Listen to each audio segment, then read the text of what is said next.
আজ আমরা মালায়ালাম ইন্ডাস্ট্রির একটি দুর্দান্ত মুভি অফিসার অন ডিউটি সম্পর্কে আলোচনা করব। তাহলে ভিডিওটি শুরু করা যাক।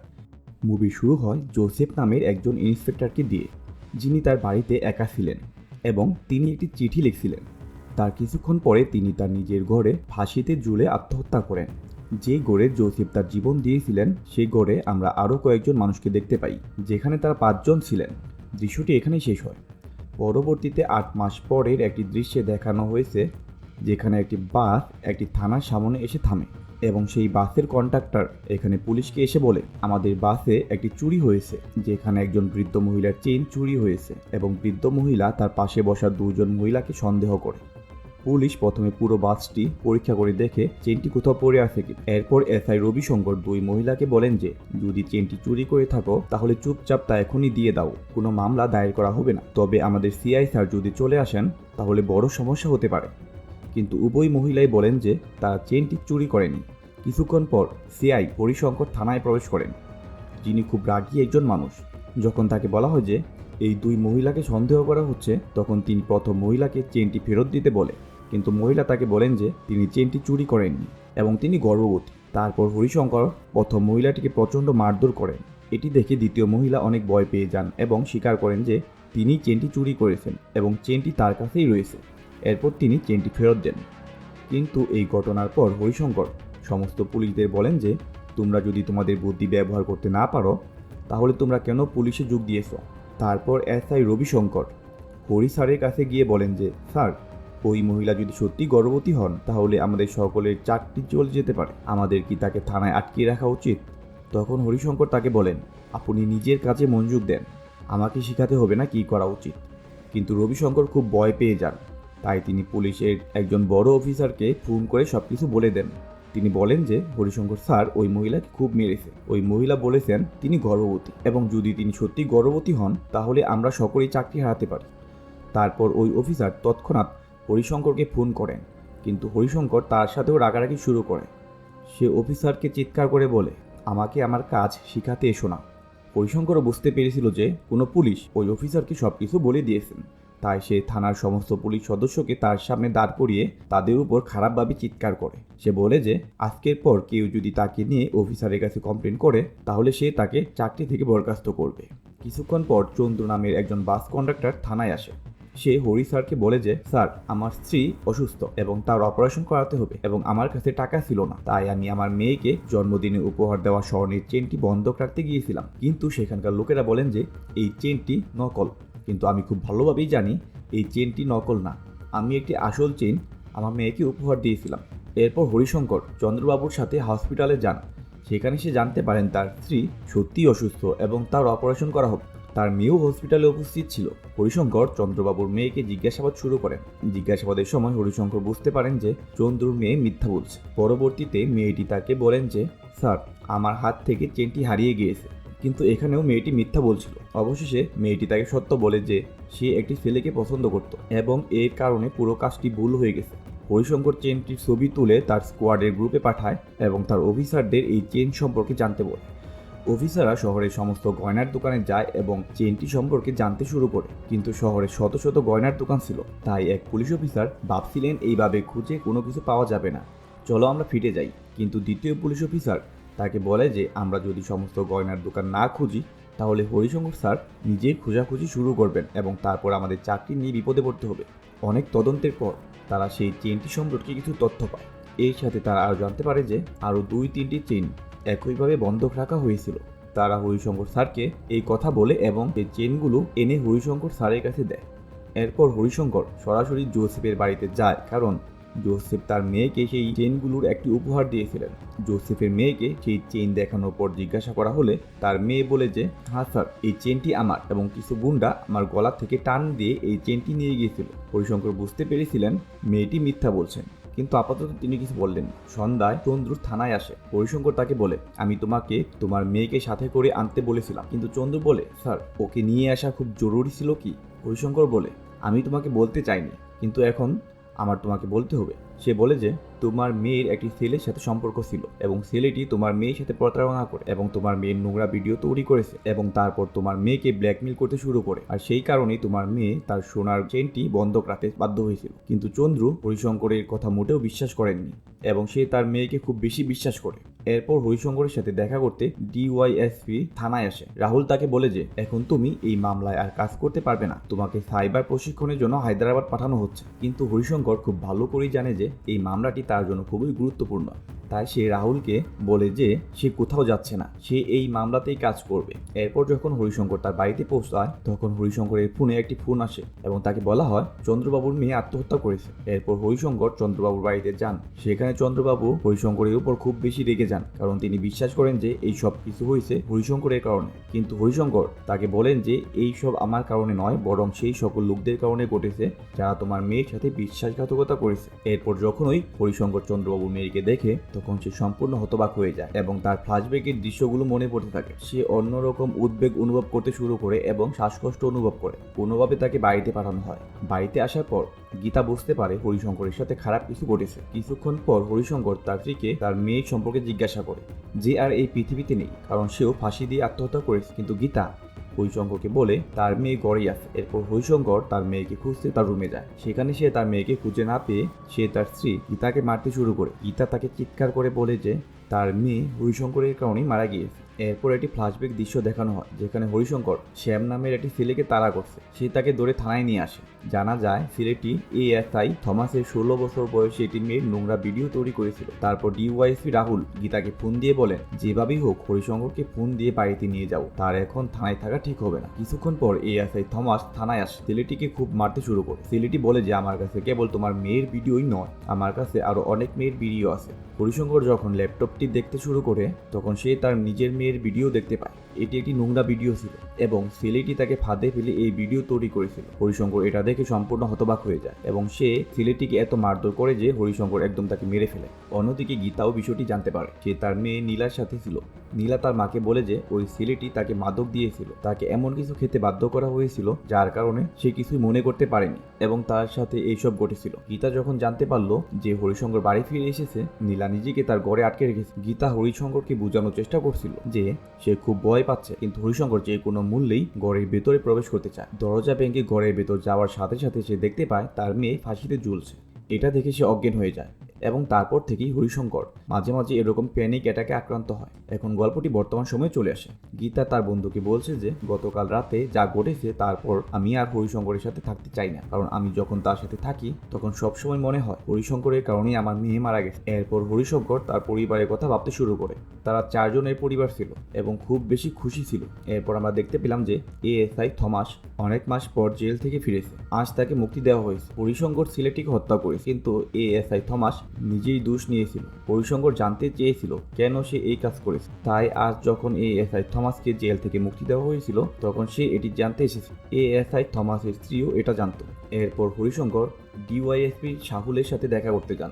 ডিওয়াইএসপি শাহুল বলেন যে এএসআই থমাস নিজেই দোষ নিয়েছিলেন, কারণ তিনি যদি দোষ না নিতেন তাহলে পুরো বিভাগকে সাসপেন্ড করা হতো। এখন রাতে এএসআই থমাস এবং তার স্ত্রী একসাথে বসেছিলেন। হঠাৎ তখনই মাঝরাতে 5 জন লোক তাদের বাড়িতে প্রবেশ করে। আসলে এই লোকেরা বলেন যে তারা এলিসের বন্ধু, যে এএসআই থমাসের মেয়ে ছিল এবং আত্মহত্যা করেছে। এই 5 জন বলে যে তারা দ্বাদশ শ্রেণীতে এলিসের সাথে পড়তো, কিন্তু এএসআই থমাস শুরু থেকেই এই লোকদের সন্দেহ করত। এই 5 জনের মধ্যে সেলিন এবং অ্যানা নামের 2টি মেয়ে ছিল এবং সত্য, ক্রিস্টি এবং ল্যান্স নামের 3টি ছেলে ছিল। তাই সেলিন এবং অ্যানা লেবুর শরবত বানাতে যায়। লেবুর শরবত খাওয়ার পর থমাস তার মেয়ের একটি গ্রুপ ফটো দেখায় এবং তাদের বলে যে তাদের মধ্যে ইংরেজি শিক্ষককে। থমাস বুঝতে পারে তারা অবশ্যই মিথ্যা বলছে। সে জানে না এই লোকেরা কারা, কিন্তু তাদের উদ্দেশ্য মোটেও ঠিক নয়। তারপর ক্রিস্টি থমাসকে তাদের বন্ধুর একটি ছবি দেখায় এবং বলে যে তুমি কি তাকে চেনো? সে আমাদের বন্ধু ছিল, তুমি তাকে মেরে ফেলেছো।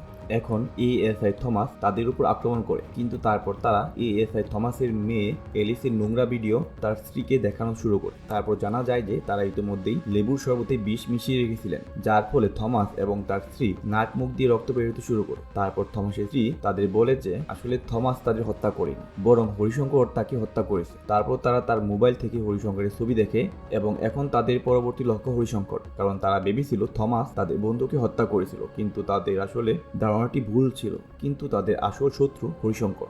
এএসআই থমাস গতকালই জেল থেকে মুক্তি পেয়েছে এবং ক্রিস্টির দল গতকালই তাকে হত্যা করে, কারণ তারা এএসআই থমাসের মুক্তির অপেক্ষায় ছিলেন। এরপর হরিশঙ্কর এএসআই থমাসের বাড়িতে তদন্ত করতে আসে। এখানে ডিওয়াইএসপি সাহুল ভেবেছিলেন যে এটি একটি আত্মহত্যার ঘটনা, কিন্তু হরিশঙ্কর তাকে বলেন এটি মোটেও কোনো আত্মহত্যার ঘটনা না, এটি একটি হত্যা। হত্যাকারীরা 5 জন ছিলেন আর তারা সবাই লেবুর শরবত পান করেছিলেন, কেননা গ্লাসগুলো এখনো শুকায়নি। আর এখানে 5টি গ্লাস আছে এবং ডাস্টবিনে লেবুর খোসা পড়ে আছে। যেহেতু গেটটি ভেতরের দিক থেকে বন্ধ ছিল, তাই তারা বাড়ির ছাদ দিয়ে পালিয়েছে, কিন্তু সে বুঝতে পারছিল না যে কি এইসব করতে পারে। এখন হরিশঙ্কর তার মেয়ের বন্ধুদের কাছে যায় এবং শ্যাম সম্পর্কে জানতে চায়, কিন্তু সে কোনো তথ্য পায়নি। এরপর হরিশঙ্কর জোসেফের মেয়ের কাছে যায়, কারণ সে জানতো গতবার জোসেফের মেয়ে তাকে মিথ্যা বলেছিল। পরবর্তীতে জোসেফের মেয়ে হরিশঙ্করকে সত্য বলে। সে বলে তার সাথেও এরকম কিছু ঘটেছিল, তারাও তার নোংরা ভিডিও তৈরি করেছিল। তারপর হরিশঙ্কর তৃতীয় চেনটির বিবরণ পায়। তিনি মেয়েটিকে জিজ্ঞাসা করেন, এই চেনটি তুমি কোথা থেকে পেয়েছো? তারপর মেয়েটি বলে যে সে একটি শপিং মলে কাজ করত এবং সেখানে একটি জিন্সের প্যান্টের মধ্যে সে এটি খুঁজে পেয়েছিল এবং এটি প্রায় 3 মাস আগের ঘটনা। তারপর হরিশঙ্কর তৎক্ষণাৎ সেই মলে যান এবং সেখানকার সমস্ত সিসিটিভি ফুটেজ পরীক্ষা করেন। চেক করার পর তিনি জানতে পারেন এনা নামের একটি মেয়ে এই প্যান্টটি পরিবর্তন করে সেখানে রেখে গিয়েছিলেন এবং সেই প্যান্টেই এই চেনটি ছিল। তখন হরিশঙ্কর এনা সম্পর্কে জানতে শুরু করে এবং তারপরে আমরা দেখতে পাই যে এনার বাকি সঙ্গীরা হরিশঙ্করের চারপাশে ঘুরছিল, যেখানে ক্রিস্টি এবং তার গ্যাং সদস্যরা হরিশঙ্করকে আক্রমণ করতে চাচ্ছিল, কিন্তু তাদের এখন পিছু হটতে হবে, কারণ হরিশঙ্কর তাদের গ্যাংয়ের একজন অন্যতম সদস্য এনাকে চিনতে পেরেছে। তাই এখন তাদের ব্যাঙ্গালোরে ফিরে যেতে হবে এবং কয়েকদিন পর তারা ফিরে এসে হরিশঙ্করকে হত্যা করবে। তাদের পরিকল্পনা এটাই ছিল। এখন হরিশঙ্কর তার অফিসারকে বলেন যে তাকে ব্যাঙ্গালোর যেতে হবে, কারণ সে এনা সম্পর্কে জানতে পেরেছে। এনা প্রায় সময়ই ব্যাঙ্গালোরে একটি ক্লাবে যায়, তাই তার বসের কাছ থেকে অনুমতি নিয়ে হরিশঙ্কর তৎক্ষণাৎ ব্যাঙ্গালোরের উদ্দেশ্যে রওনা হয় এবং ক্রিস্টি এবং তার গ্যাং সদস্যরাও ব্যাঙ্গালোরে ছিলেন। অর্থাৎ হরিশঙ্কর এবং ক্রিস্টির গ্যাং উভয়ই এখন ব্যাঙ্গালোরে উপস্থিত। এখন হরিশঙ্কর বিভিন্ন জায়গায় গিয়ে এনা সম্পর্কে জানতে শুরু করে। এনা এবং তার অন্যান্য বন্ধুরা এই সময় একটি রুমে বসে মাদক গ্রহণ করছিল। তারা হরিশঙ্করকে হত্যা করার জন্য কিছুটা সময় অপেক্ষা করছিল। এখন রাতে হরিশঙ্কর তার দলের এক সদস্যের কাছ থেকে একটি ফোন পান। তাকে বলা হয় এনাকে একটি ক্লাবে দেখা গেছে এবং সে এখানে নাচছে। হরিশঙ্কর সেখানে পৌঁছানোর সাথে সাথে এনা তাকে চিনতে পারে এবং তাকে দেখে তৎক্ষণাৎ পালিয়ে যায়। এখানে হরিশঙ্করের দল তাকে তাড়া করার চেষ্টা করে, কিন্তু ইতিমধ্যেই এনা গাড়িতে করে চলে যায়। কিন্তু এনার গাড়িতে আগেই হরিশঙ্কর একটি ট্র্যাকার লাগিয়ে রেখেছিল। এনা ক্রিস্টিকে এই সব কিছু ফোন দিয়ে জানায় যে হরিশঙ্কর এবং তার দল তার পিছনে পড়েছে, কিন্তু ক্রিস্টি এই মুহূর্তে কিছুই করতে পারে না। যখন এনা তাকে আক্রমণ করার চেষ্টা করে, তখন এনার গাড়ি দুর্ঘটনার শিকার হয়, যার ফলে এনা সেখানেই মারা যান। তারপর এনার মৃতদেহ হাসপাতালে নিয়ে যাওয়া হয়, সেখানে তার মৃতদেহের ময়লা তদন্ত করা হচ্ছিল। তারপর আমরা এনার দলের অন্যান্য সঙ্গীদের দেখতে পাই, যারা এনার মৃতদেহ দেখতে এসেছিল। এখন যখন ডাক্তার তাদের কাছে যান এবং জিজ্ঞাসা করেন তোমরা এখানে কি করছো, তখন তারা রেগে যায়। এরপর ডাক্তার হরিশঙ্করকে ফোন দেয়, কিন্তু সে কিছু বলার আগেই ফোনটি কেটে যায়। হরিশঙ্কর বুঝতে পারে ডাক্তার বিপদে আছে, তাই সে দ্রুত সেখানে চলে আসে। এরপর তারা একে একে হরিশঙ্করকে আক্রমণ করে, কিন্তু হরিশঙ্কর একাই তাদের জন্য অনেক বেশি ছিল। সুযোগ দেখে তারা সবাই এখান থেকে পালিয়ে যায় এবং যাওয়ার সময় ডাক্তারকে আহত করে। কিন্তু যেহেতু হরিশঙ্কর এখন তাদের সবাইকে চিনে ফেলেছে, তাই তারা সিদ্ধান্ত নেয় দ্রুত তারা হরিশঙ্করকে মেরে ফেলে। এখন হরিশঙ্কর সেই ডাক্তারের কাছে যাওয়ার পর ডাক্তার তাদেরকে বলে, আমি অ্যানা এবং সেলিনাকে খুব ভালোভাবে চিনি। তারা অতিরিক্ত মাদক গ্রহণের কারণে এখানে মাদকামুক্তি কেন্দ্রে এসেছিল। এরা সম্পূর্ণ পাগলের মতো ছিল এবং তারা বাচ্চাদের কাছে মাদক বিক্রি করত। এখন আস্তে আস্তে পুরো ঘটনা হরিশঙ্করের কাছে পরিষ্কার হতে থাকে। এরপর হরিশঙ্কর একজন পুলিশ সদস্যের সাথে দেখা করে। পুলিশ সদস্য অ্যানা, সেলিন এবং শ্যামের ঘটনা সম্পর্কে বলে, প্রায় 8 মাস আগে এই 3 জন একটি বাসে মাদক সেবন করছিল, যার কারণে জোসেফ স্যারকে খবর দেওয়া হয়েছিল এবং তিনি তৎক্ষণাৎ সেই বাসের কাছে চলে যান। তারপর জোসেফ স্যার ওই 3 জনকে গ্রেপ্তার করেন এবং তাদের সাথে নিয়ে যেতে শুরু করেন। তাদের কাছে প্রায় 1 কেজি মাদক ছিল। পথে জোসেফ স্যার সেই মাদক গ্রহণ করা শুরু করে এবং একই সাথে অ্যানার উপর নোংরা নজর ফেলতে থাকে।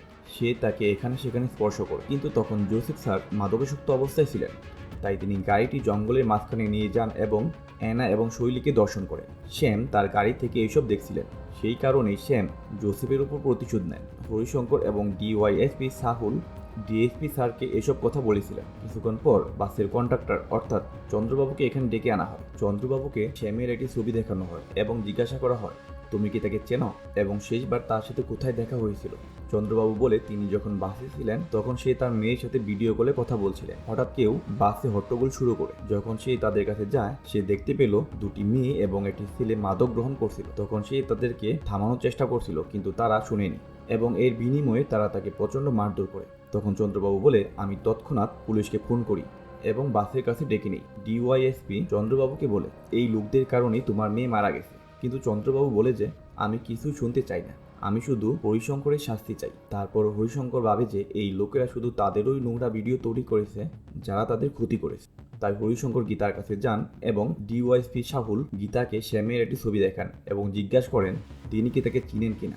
গীতা তখন ফ্ল্যাশব্যাকের দৃশ্য মনে করে। তারপর গীতা বলেন যে বাসে তাদের সাথে তার দেখা হয়েছিল, তারা 3 জন বাসে মাদক সেবন করে এবং সে যখন তাদের থামানোর চেষ্টা করে শ্যাম তখন তাকে আক্রমণ করে এবং আঘাত করে। তারপর বাস কন্ডাক্টর সেখানে আসেন এবং তিনি তৎক্ষণাৎ পুলিশকে ফোন করেন। বাসের গেট বন্ধ থাকায় তারা পালাতে পারেনি। পরে পুলিশ এসে তাদেরকে গ্রেপ্তার করে নিয়ে যায়। এই কথা শুনে হরিশঙ্কর বুঝতে পারে যে এই সমস্ত কিছুর পেছনে ওই বাসের ঘটনাটি ছিল। কিন্তু যদি সে গীতাকে এইসব বলে তাহলে গীতা নিজের মেয়ের হত্যার জন্য নিজেকে অনেক বেশি দোষী মনে করবে। সেই কারণে হরিশঙ্কর গীতাকে কিছু বলেনি এবং এখানে তাদের ডিভোর্স হচ্ছিল। এখন হরিশঙ্কর তার একজন অফিসারকে ফোন করে বাস স্ট্যান্ডের চন্দ্রবাবুর উপর নজর রাখতে বলেন, কারণ তার জীবন এখন ঝুঁকিতে। তারা যে কোনো মুহূর্তে চন্দ্রবাবুর উপর আক্রমণ করতে পারে, তাই আমাদের তার উপর নজর রাখতে হবে। যখন তারা চন্দ্রবাবুর বাড়িতে পৌঁছায় তারা জানতে পারে চন্দ্রবাবু ইতিমধ্যেই ডিউটির উদ্দেশ্যে বাস স্ট্যান্ডের দিকে রওনা হয়েছে।